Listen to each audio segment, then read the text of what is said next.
Et yo, donc aujourd'hui on va faire un commentary de ma run de Tears of the Kingdom Any% 1.0. Je vous le dis tout de suite, c'est pas mon PB. Mon PB c'est un 49.02. Là, ça va être 1 minute 30 plus long. Mais ça reprend la nouvelle route qui a été faite il y a 2 semaines. Enfin, qui est faite grâce à un glitch découvert il y a 3 semaines quand même, je crois. Donc, juste après Speedon. Euh, qu'on va voir du coup dans la run. Alors que mon PB il date d'il y a littéralement, attends, octobre c'était il y a 5-6 mois. Donc je pense qu'il est temps. Je pense qu'il est vraiment pas encore en date. Donc vaut mieux faire une run qui n'est pas mon PB mais qui est quand même pas mal. Donc vous remarquerez qu'on commence le timer à 6 minutes 39. C'est pas anodin, c'est parce qu'en fait, normalement il y a toute une introduction. Introduction, voilà, on est dans les bas-fonds et on découvre Ganondorf. Et en fait, cette intro, elle est un peu longue. 2 minutes 40 de gameplay où en gros on a des cinématiques de Zelda et on avance, etc. Et après 4 minutes de cinématique. C'est ultra long. Et j'en reparlerai après parce que là on a un trick assez complexe, le CSS.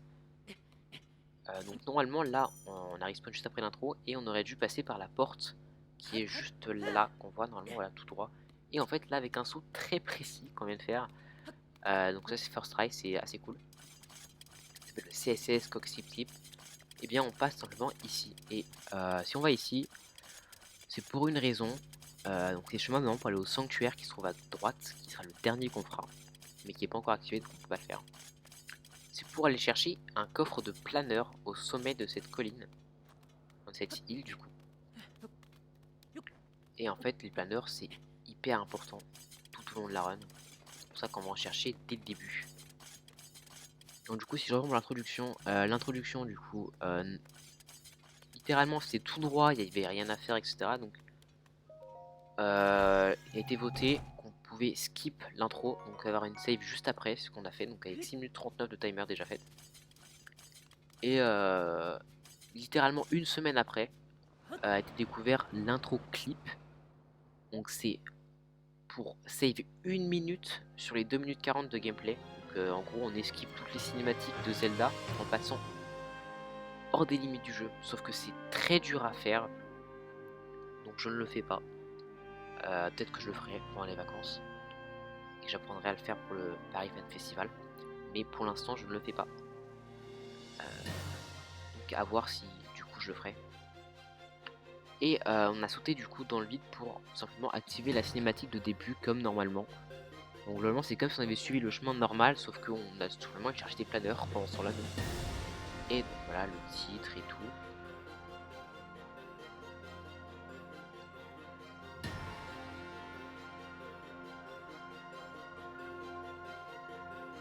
Et là on va faire une attaque sautée, donc jump slash, pour se diriger vers le nénuphar ici et faire accroupi puis X pour dash et éviter l'animation de j'arrive sur le nénuphar depuis très haut.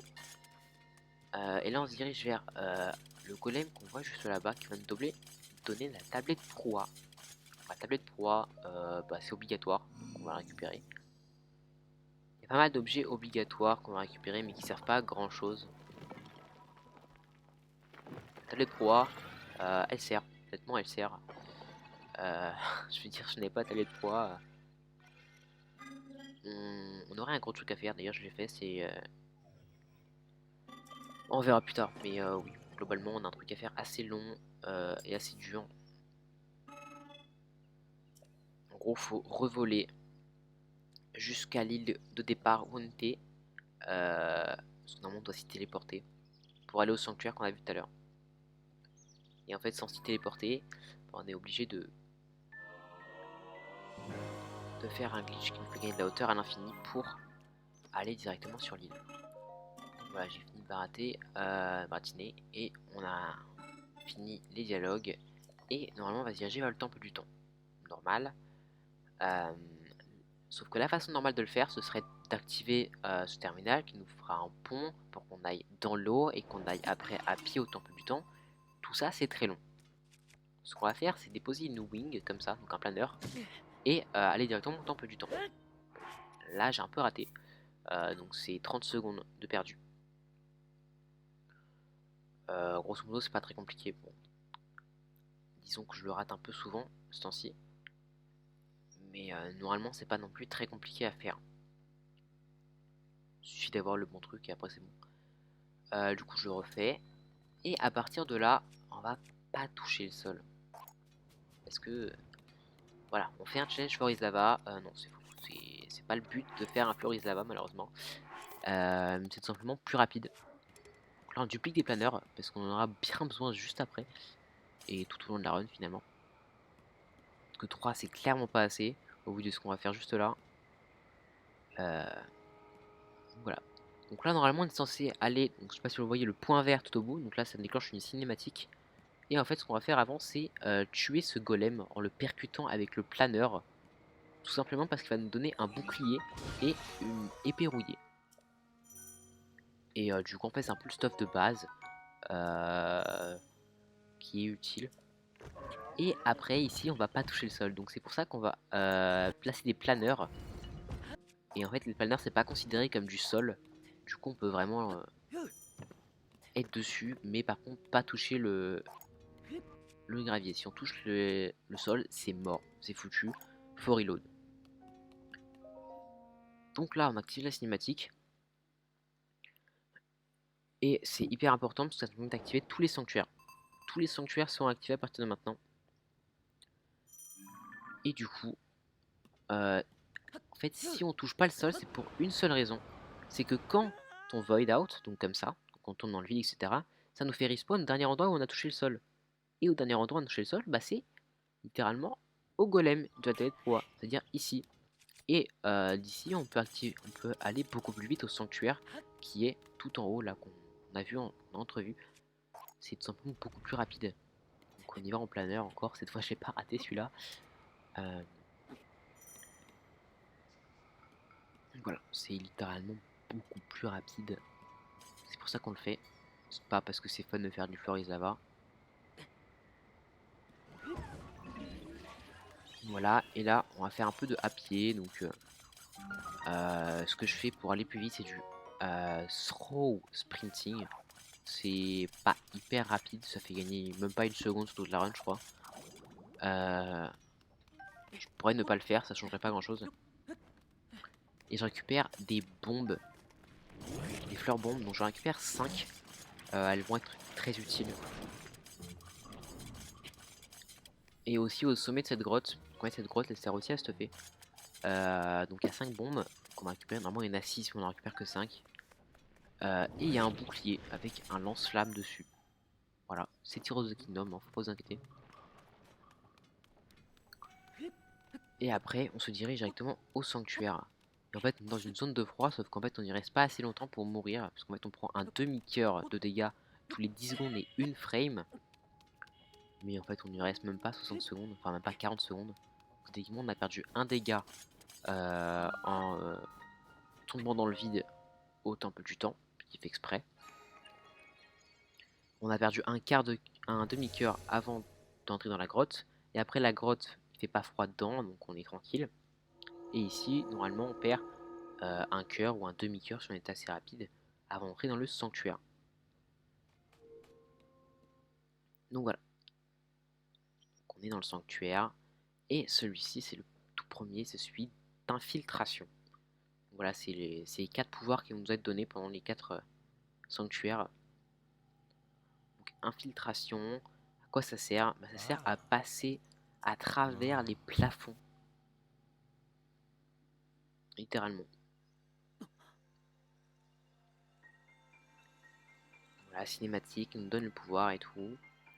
C'est Raoult d'ailleurs, parce que le bras, attention spoiler encore, c'est le bras de Raoult, donc du premier roi d'Hyrule, qu'on a juste en face de nous qui nous donne le pouvoir.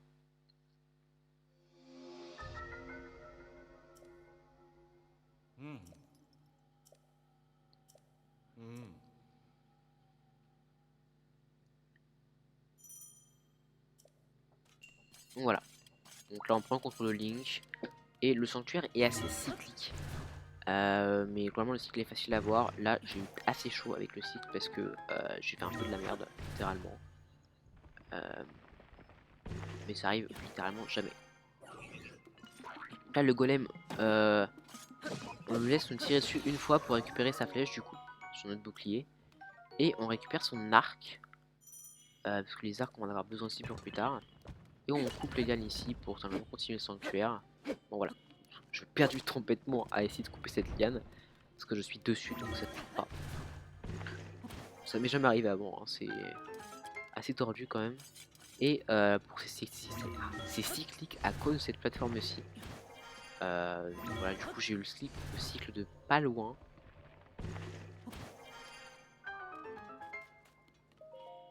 Mais du coup c'est assez free, c'est facile.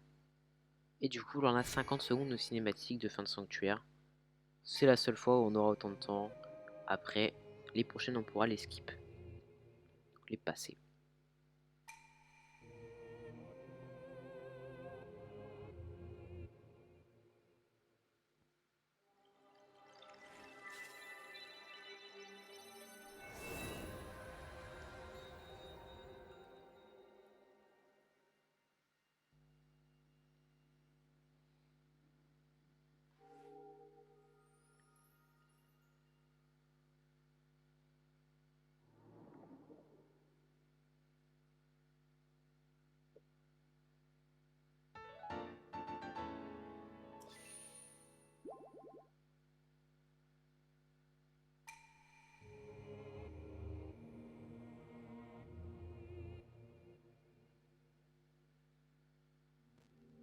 Donc voilà, donc là comme on a pu voir on a récupéré la lueur bienfaisante.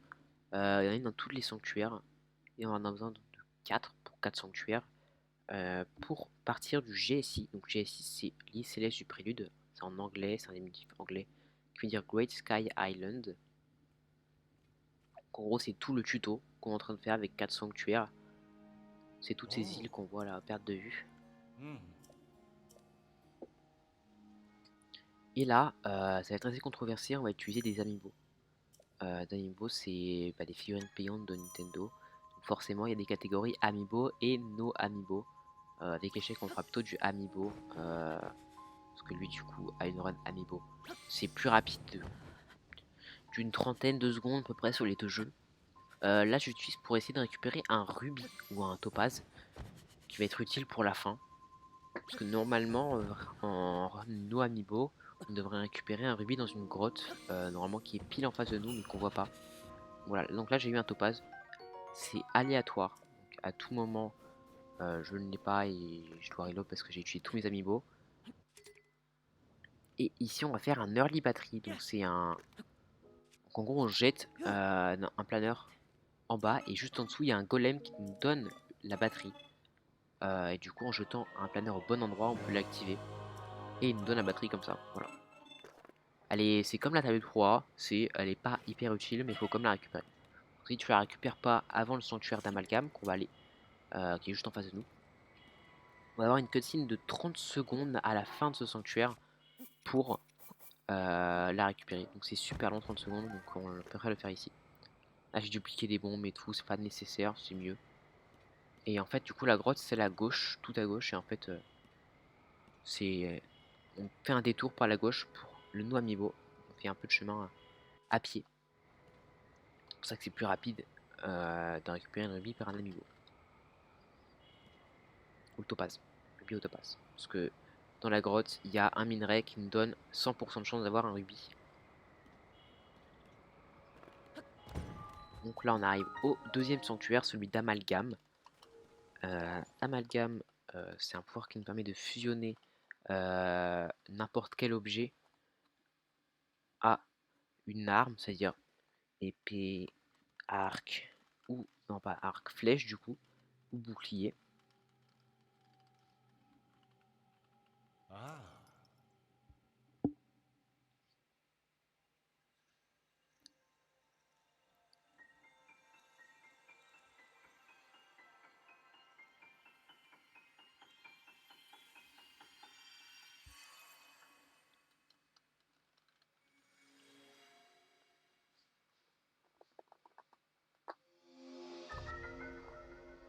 Voilà, donc on récupère notre pouvoir après encore une cinématique. Et du coup, on va pouvoir faire le sanctuaire. Et dans ce sanctuaire, on va faire une manipulation. Donc c'est le nouveau glitch qui a été découvert il y a 3 semaines. Techniquement, c'est une nouvelle façon d'activer un bug très courant dans tout le speedrun de TOTK. Et qu'on peut activer d'à peu près une dizaine de façons différentes. Donc là, on va encore se servir des bombes. Donc on a vu tout à l'heure, j'ai amalgamé une bombe à mon bouclier. Et du coup, avec ça, j'ai pu me propulser. Ça va être très intéressant pour tout le long de la run. Là, du coup, je suis censé normalement dupliquer des bombes dans l'eau, parce qu'on peut en dupliquer 4 par 4, alors que sur le sol, c'est 2 par 2 maximum, sinon elles explosent. Je l'ai pas fait, j'ai oublié. Je le ferai plus tard. Et là, on va faire le nouveau glitch, donc ça s'appelle le Quick Drop Smuggle. Voilà, c'est la manipulation d'inventaire pour activer un glitch qui s'appelle l'Arrow Smuggle. Et l'Arrow Smuggle, donc voilà, on peut le voir, j'ai l'arc qui me suit sous mes pieds, donc c'est le Drop Smuggle. Et du coup, comme c'est plus rapide, bah, c'est Quick Drop Smuggle. Et en fait, ça sert à ça. Voilà. C'est assez bizarre, mais c'est très utile. Ça me sert de voler, tout simplement. Et avec ça, on va pouvoir traverser de courtes distances, mais assez rapidement, dans les airs, si on a une vitesse initiale assez élevée. Et qui dit vitesse initiale dit propulsion. Qui dit propulsion dit bouclier, bombe. Et c'est pour ça qu'on va en avoir beaucoup besoin. Et voilà, donc là du coup on a fini le deuxième sanctuaire. Et normalement voilà, il y avait un ennemi. Il y a eu une cutscene. Normalement on peut totalement la skip si on passe assez haut. Donc vraiment quasiment collé au toit du sanctuaire. On peut tout simplement ne pas trigger la cutscene, donc ne pas du coup la déclencher. J'ai trop la peine d'apprendre ce truc, j'avoue. Et là on va faire le plus impressionnant des Arrow Flight, donc Arrow Smuggle Flight, ASF. 4 sauts sur la gauche, 2 parades bouclier, on vise le prochain sanctuaire. Et attention, on décolle. Donc voilà, là le stop était assez précis. Ça c'est pour la direction. Pas qu'on arrive n'importe où, mais pile devant le sanctuaire. C'est très précis. On va vraiment arriver juste devant. Et aussi, la difficulté de ce truc, c'est que techniquement on appuie ZRY, ZRY, ZRY. Donc ZR pour l'arc et Y pour l'épée. Le rythme n'est pas facile à avoir au début. Si on se rate, Link va faire une attaque sautée, donc un jump slash. Et la reflect est finie. Tu peux plus le continuer. Tu seras obligé de tomber par terre. Et soit tu meurs, soit tu arrives à annuler tes dégâts de chute. Faire un FDC du coup, comme dans Breath of the Wild, sauf qu'on fait d'une façon différente. Et c'est assez dur. Enfin, faut être réactif. Du coup, vraiment, on arrive pile devant le sanctuaire. C'est assez impressionnant. Et du coup, on récupère le troisième pouvoir, celui d'emprise. Emprise, il sert à coller des objets entre eux. On va pas l'utiliser dans la run. Il n'est pas très utile en speedrun. Mais voilà, il est là. Du coup, on va le passer encore avec un Arrow Smuggle Flight. Vraiment, on va l'utiliser assez souvent celui-là. Parce qu'il est super rapide et tout. Le record du monde l'utilise encore plus de fois que moi. Et c'est là que j'ai pensé que j'avais pas assez de bombes et que je devrais peut-être en dupliquer. Du coup là je duplique que 2 par 2 parce qu'on peut pas le dupliquer 4 par 4 comme dans l'eau. Sinon le problème c'est que vraiment elles explosent et on peut vraiment crever. J'en duplique une dizaine, c'est suffisant. Et je vais encore me projeter. Normalement j'aurais dû atterrir sur le bord de la plaque, juste là. Mais malheureusement je suis passé à côté. Si j'étais atterri sur le bord de la plaque, j'aurais pu me propulser super loin, super rapidement et littéralement finir le sanctuaire en 2-2. Là du coup je obligé de m'arrêter en cours de chemin et le finir avec des petits Arrow Smuggle Flight et une propulsion avec la bombe. Puis j'ai pas du monde d'endurance, enfin, c'est pas non plus hyper optimisé. Donc du coup on récupère la troisième lueur bienfaisante. Et techniquement, quand on avait essayé d'ouvrir la porte du temple du temps, c'est ce qu'on essayait de faire, hein, c'était pas non plus très clair parce que je skippais la cinématique bien sûr.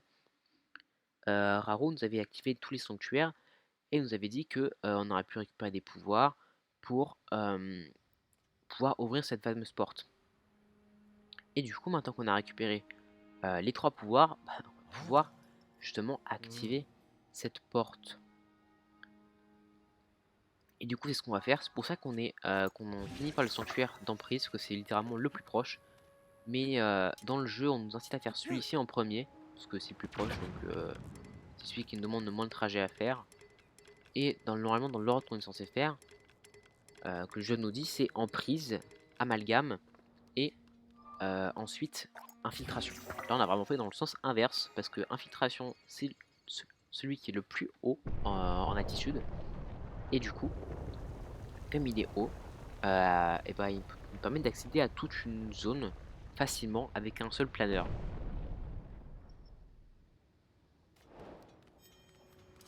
Et du coup, on a pu ouvrir la porte. Et là, on va voir notre quatrième et dernier pouvoir de cette run. Ça s'appelle la rétrospective. Rétrospective, il nous permet d'inverser le cours du mouvement d'un objet.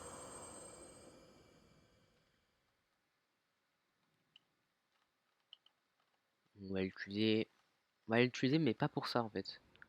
On l'utilisera une fois pour le vrai usage, sinon on l'utilisera pour d'autres trucs.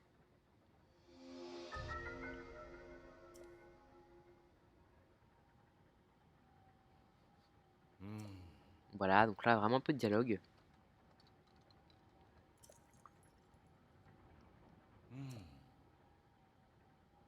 Ah oui, il débite. Puis il est pas très rapide à débiter, hein. Il débite 4 phrases toutes les 10 secondes.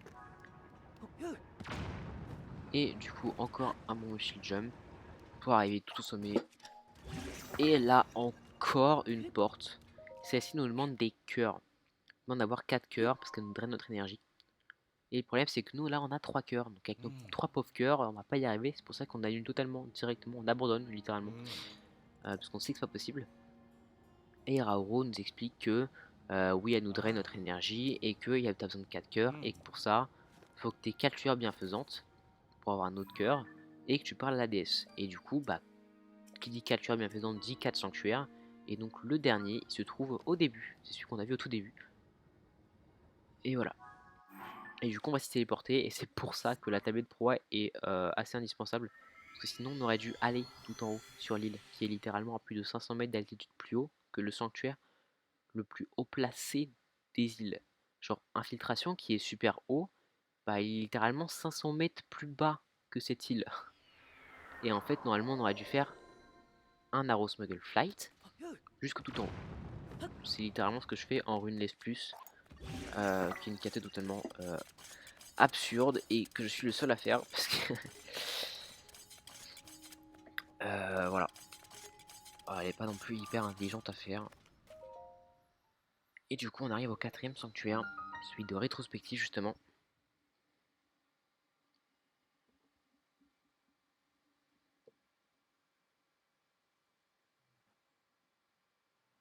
Et qui dit sanctuaire dit encore un Narrow Flight.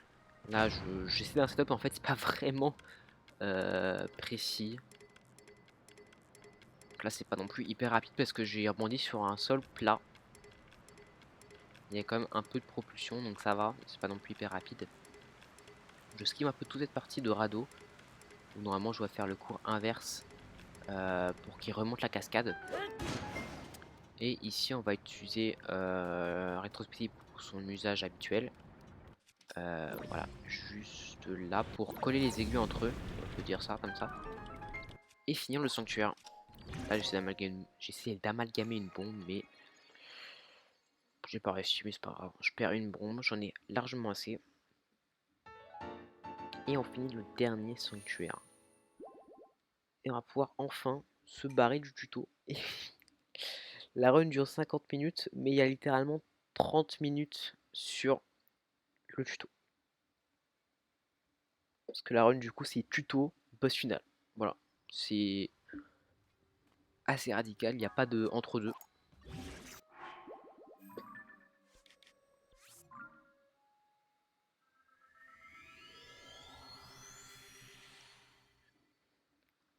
Donc du coup, on doit retourner au temple du temps parce que c'est là qu'est la fin du tuto. Et c'est pour ça qu'on se téléporte encore à Emprise parce que c'est le plus proche encore.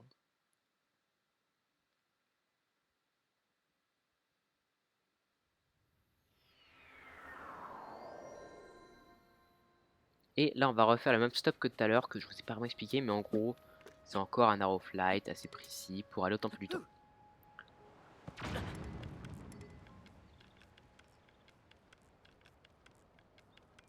Il y a d'autres façons de le faire, mais c'est la plus safe, la plus précise.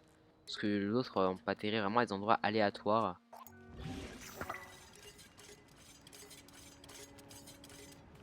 Et là, on fait la même chose que tout à l'heure. Donc on va parler à la déesse cette fois. Parce que du coup, on veut notre quatrième cœur pour ouvrir la porte juste derrière nous.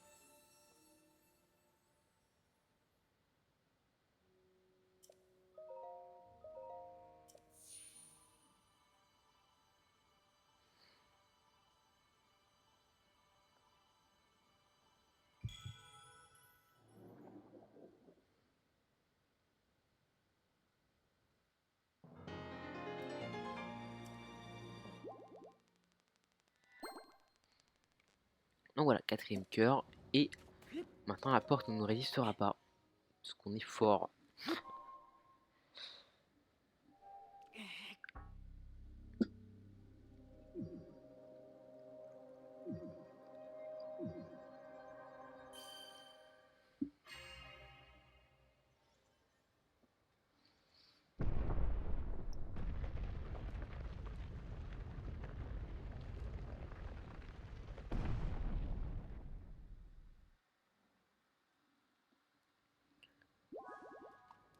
Et voilà, derrière cette arche se trouve la fin de l'île céleste du prélude du JSI. Et juste après, on va tout simplement foncer au boss final.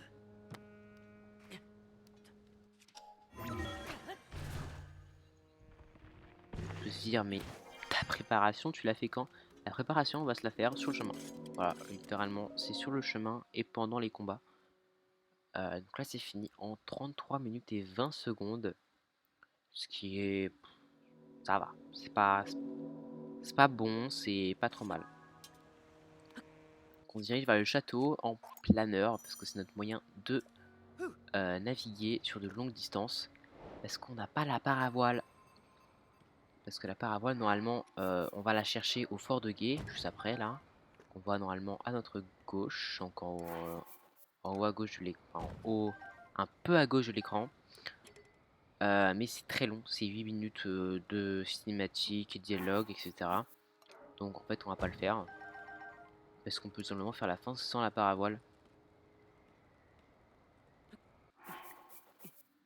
Et là, vous me voyez faire une duplication de topaz sur planeur en plus. La duplication de topaz, elle sert bah, simplement à avoir plein de topaz. Et avoir plein de topaz, ce sera pour l'armée du dieu démon, donc l'armée de Ganondorf. L'armée, comme son nom l'indique, va y avoir plein de monstres. Plein de vagues de monstres. Et donc du coup, bah, qui dit plein d'armes de monstres, d'armées de monstres, dit arme à feu, dégâts de zone, dit pierres précieuses dans tous les cas. Parce que littéralement, elles font des dégâts de zone et des dégâts colossaux. Donc rubis, topaz, saphir, c'est la même chose, sauf que le saphir ça gèle. Et du coup, après, on peut pas leur faire de dégâts quand ils sont gelés, à part à l'épée. C'est pour ça qu'on préfère topaz ou rubis. Et du coup, là, on va aller à un spot pour tout simplement skipper la session de descente qu'on doit faire normalement pour aller au boss final. Parce que le boss final, il se trouve au fond d'Hyrule, sous le château, tout au fond. Et du coup, pour y aller, normalement, faut passer par le trou qu'il y a au niveau du château. Et battre plein d'ennemis, etc. Ou passer à travers, c'est très long et très dur. Et du coup, ce qu'on va faire, c'est simplement passer à travers des collisions. Et d'abord, on va d'abord allumer nos dégâts de chute. Comme on n'a pas la paravoile, c'est tendu. Et on peut faire d'une façon sans glitch, bien évidemment, simplement en s'accrochant à un mur. Voilà, c'est une petite astuce qui est pas vraiment utile finalement parce que je pense qu'en quasi tout le monde a la paravoile. Et du coup, là, encore avec cette Arrow Smuggle Flight, on peut passer à travers les plafonds. Et oui. Et du coup, on a juste littéralement à plonger jusqu'au boss final. D'ailleurs, sur le chemin, on va pouvoir voir toutes les salles qu'on est censé parcourir. Donc la grande salle qu'on voit au milieu, il y a un linel dedans qu'on est censé battre ou esquiver, mais bon. Et en fait, tout ça, on l'esquive en 3 secondes. Et on va se diriger sur l'arène de l'armée, justement. Et comme on est hors des limites du jeu, bah va bien falloir ressortir quoi. Et enfin re-rentrer du coup dans les limites du jeu. Et c'est pas non plus facile, donc on va faire la même technique que tout à l'heure pour passer à travers ce petit rocher. Voilà, là en plus j'ai pété mon bouclier, mais heureusement j'en ai un deuxième. Sans ça aurait été plus tendu. Et voilà. Et du coup on va arriver à l'armée du roi démon. On va pouvoir littéralement faire des feux d'artifice.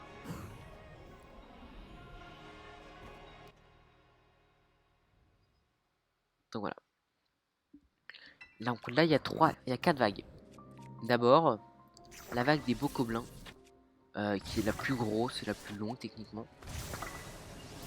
Donc là ce que je fais d'abord c'est que je fais un Infinite, donc je fais encore un Arrow Smuggle pour pouvoir être assez haut pour déclencher le mode ralenti avec mon arc et tirer 3 flèches pour éliminer tous les Bokoblins de devant. Et après je balance des rubis et juste après avoir balancé le rubis j'appuie sur L pour activer le pouvoir de rétrospective. Voilà, tac, tac. Et en fait ça sert à annuler l'animation de lancer, et du coup ça sert à reprendre le contrôle de Link beaucoup plus rapidement. Là le gros bokoblin qu'on a vu et qui m'a pris beaucoup de lancers à tuer, il drop une corne, et cette corne là je dois la récupérer parce qu'on va devoir se stuffer aussi pendant l'armée. Là c'est la deuxième vague, les alphos, là aussi on va récupérer du stuff. On va devoir récupérer 2 albardes royales et 2 cornes. Donc, normalement on récupère la corne du chef Boko, donc on vient de passer devant, mais du coup je vais pas la récupérer parce que j'étais un peu occupé, et la corne du alphos que je viens de tuer. Donc là j'ai récupéré la corne du chef Boko noir, et j'ai récupéré la corne du les alphos, plus 2 albardes royales. J'ai pas eu le temps de la récupérer, donc ce que je vais faire c'est que j'ai récupéré pendant cette vague là. Donc la vague des Gibdo. Désolé. Là voilà, je spawn juste devant les 2 albardes royales, donc je vais la récupérer directement. Et techniquement j'ai même pas récupéré le... Là je cherche la corne des alphos noirs. Je suis passé devant mais je l'ai pas vu je pense. Donc du coup j'ai ultra chaud ici. J'ai failli crever. Normalement les rubis ils sont tellement puissants que si on est... Donc les lance super loin, parce que si on est dans la zone de leurs dégâts, on meurt. Si on se prend des dégâts des rubis ou topazes, on meurt direct. Comme ça on évite. Et que c'est mieux de faire ce que je fais à chaque fois. Donc on fait un Arrow Smuggle Flight pour pouvoir être assez en hauteur pour déclencher le mode ralenti. C'est plus simple pour viser, on a plus notre temps. Là le problème c'est que j'ai pas assez de topaz. J'en ai utilisé un de trop je crois. Enfin j'en ai lancé un dans le vide. Et comme j'ai pas récupéré la corne du les alphos noir, je duplique la corne du chef Boko noir parce que c'est en fait les mêmes. Et du coup comme ça j'en ai 2. J'ai 2 cornes, j'ai 2 albardes, c'est tout ce qu'il me faut. Donc l'armée est finie.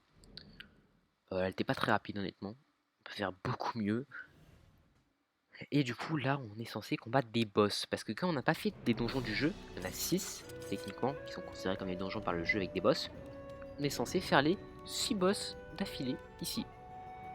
Et bah nous on va pas les faire quoi, c'est super long aussi. Et on n'est pas stuffé pour. Alors on n'a pas grand chose quoi. Et du coup bah on va simplement les skipper, les passer, en passant à travers le plafond ici, pour passer derrière la grande porte qu'on voyait tout à l'heure. Donc voilà, qu'on peut voir juste au-dessus en haut à droite de l'écran. Cette porte là du coup derrière il y a Ganondorf. Voilà, donc tout simplement on va pouvoir y accéder assez facilement. Et vous me direz, pourquoi est-ce que j'ai pas fait ça pendant l'armée? J'aurais pu tout simplement gagner 2 minutes. Sauf qu'en fait, le trigger de Ganondorf, en fait, il est présent. On peut déclencher le combat de Ganondorf seulement quand l'armée du roi démon est, est défaite. Sinon on peut pas. C'est pour ça qu'on fait l'armée avant. Et là vous me voyez faire des trucs bizarres avec mon inventaire. Je fais un Zeugle. Donc le Zeugle c'est un gros glitch de Tears of the Kingdom. Il permet d'empiler des armes dans la main de Link. Donc là j'en fais 4. Et du coup à chaque fois que je tape, je donnerai un coup. Et bah les 4 armes seront les coups des 4 armes seront comptabilisés. Et du coup je fais des amandes royales parce que les amandes royales elles ont un passif qui est que quand tu es en mode ralenti parce que tu as esquivé une attaque au bon moment. D'ailleurs j'amalgame avec une corne de chef beaucoup noir pour doubler les dégâts littéralement. Enfin, faire 30 dégâts de plus c'est énorme. Du coup je disais quand on esquive, et ben en fait pendant ce laps de temps où on pourra vraiment défoncer l'adversaire, et bien faire le double de dégâts. Et du coup littéralement Ganondorf avec tout ça pris en compte, le Zeugle et tout, il va se faire défoncer. Mais regarde-moi comment sa barre de vie elle se fait dilapider. C'est littéralement trop facile quoi. Enfin boss final du jeu qui sont censés réputés invincibles. Personnellement je vois pas trop l'invincible. En 1 minute 20 c'est torché quoi. Il suffit juste d'avoir 3 esquives et sa grosse barre de vie qui impressionne. Enfin qui a impressionné beaucoup de gens. Se fait littéralement défoncer de partout. Grâce au Zeugle. Le Zeugle vraiment c'est incroyable. Ça permet littéralement de casser le jeu. Si on fait beaucoup de Zeugle, littéralement du coup il y a beaucoup d'objets qui, enfin beaucoup d'armes qui sont présentes sur l'écran et obligées d'être chargées. Et du coup bah, le jeu il commence à bugger niveau collision et tout. Et même parfois si on relance une sauvegarde, bah, Link il risque de devenir chauve et plus de jambes. Parfois même si t'en fais trop il a plus de corps. Enfin bon c'est bordélique. Donc voilà, pendant que je parlais Ganondorf on l'a défoncé. Du coup le Zeugle c'est vraiment pour casser le jeu. Même les collisions sont buggées et tout. Et les collisions des armes aussi. Enfin bon. Un sacré bordel celui-là. Et là on a battu le boss final. Sauf que c'est pas fini parce qu'il a une dernière forme. Cette dernière forme on peut la considérer comme la forme cinématique un peu de Tears of the Kingdom. Un peu comme la Ganon créature maléfique de Breath of the Wild. Sauf que en partie normale, les deux sont faciles. En speedrun, Breath of the Wild, la créature maléfique, elle est facile aussi. Puisque le combat vraiment final difficile, c'est Ganon, forme originelle. Là, Ganondorf était simple. Là, c'est l'inverse. Ganondorf était simple, mais sa forme cinématique, entre guillemets, a optimisé et littéralement super dur. Et d'ailleurs, dans cette run, je me suis fail. Et j'ai perdu vraiment beaucoup de temps. Donc voilà, du coup, je récupère l'épée légende parce que si on l'a pas récupéré avant ce combat, on la récupère automatiquement. Et d'ailleurs, il y a un mème autour de ça parce que le Zeugle, bah, il est encore là. Et du coup, bah, comme il est dans la main de Link et tout, il est encore là. Et vous verrez que, vous voyez que la lance est confondue avec l'épée. Et du coup, il y a un mème en mode ça, c'est la Master Boko Spear.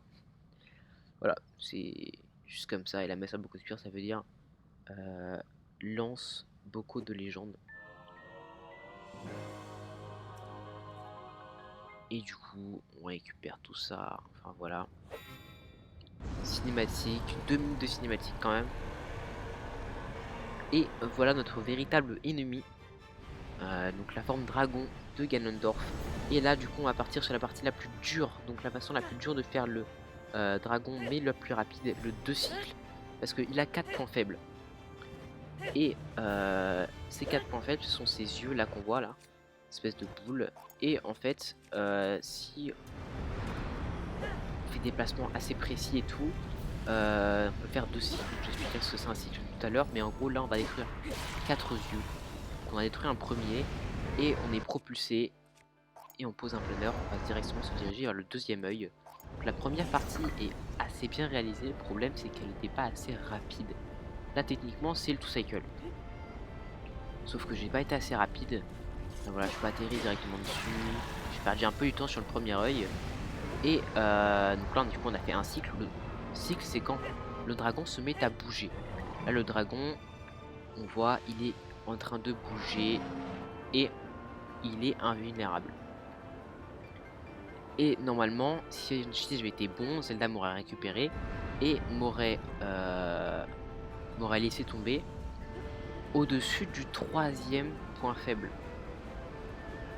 Et depuis le 3e point faible, j'aurais pu le tuer, j'aurais pu poser un planeur pour aller jusqu'au 4e et finir ces 4 points faibles et finir le combat. Le problème, c'est que j'ai pas été assez rapide et donc Zelda m'a pas vraiment drop au bon endroit. C'est pour ça que c'est dur. Et du coup je vais devoir... Le pire c'est que j'ai enfoiré parce que j'ai pas atterri au bon endroit, j'aurais pris beaucoup trop de temps à aller vers un yeux. Du coup il a fait encore un cycle entre temps. Donc là j'en suis à 2 cycles et j'ai fait que 2 yeux. Grosso modo ça va être un 4 cycles. 4 cycles c'est très très lent. Du coup voilà le 3e œil qui est fini. Le dragon va se remettre à bouger d'ici peu de temps. Pour un. Là du coup il a son 3e cycle donc ça va être un 4e. Ouais ça va être un 4e. Voilà, c'était vraiment pas ouf. Le début était pas mal. Dans la vie faut tenter. Hein. J'ai tenté le 2 cycles. Je n'arrive pas à 100%. Je sais le faire mais c'est compliqué. Donc, du coup voilà 4e œil. Grosso modo j'ai pas réussi et j'ai très mal backup. Si je l'avais réussi j'aurais PB. Parce que j'ai perdu quand même 2 minutes. Donc dragon assez catastrophique. Mais voilà, on arrive sur le coup de grâce. Qui ne sera d'ailleurs pas le time. Parce qu'il y a encore du gameplay après. Et là on va s'élancer sur une musique épique vers la tête du dragon. Pour lui assigner le coup final. Vraiment un très beau combat avec une musique incroyable. Une mise en scène vraiment bien. Enfin bon. Ça c'est le jeu normal. On est là pour s'intéresser au speedrun. Donc du coup, on donne les 3 derniers coups, là, long chargement, puis cinématique, dans lequel Link va achever Ganondorf.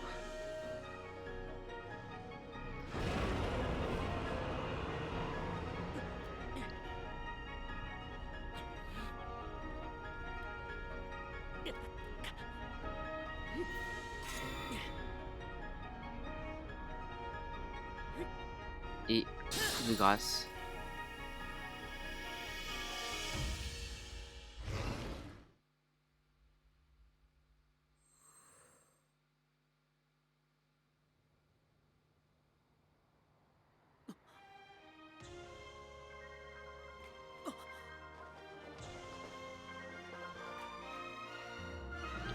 Et là, le time se fera quand on attrapera la main de Zelda, enfin quand Link attrapera la main de Zelda. Mais grosso modo, même ce speed est pas nécessaire. Enfin, il est toujours là dans le timer, mais j'ai un speed fait exprès pour ça, alors que littéralement, le speed durera toujours 1 minute, pas plus.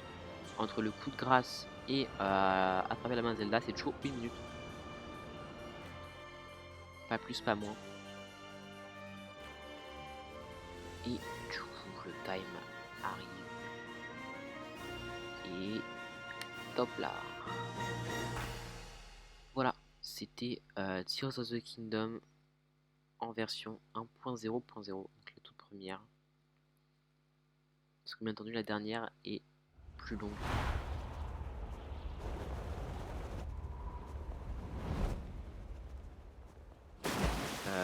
Techniquement, là, le record du monde, c'est 40 minutes et 57 secondes. Le record du monde, la dernière version, qui est détenue par un Français. C'est une catégorie dominée par les Français. Euh, c'est 51-27, je crois. C'est un 51, grosso modo. Et du coup, c'est beaucoup plus long. Notamment grâce à l'activation du d'Arrow Smuggle Flight, qui est beaucoup plus longue. Alors que là, vraiment, on le fait en 4 secondes chrono. Donc voilà, j'espère que ça vous aura plu. Et bye.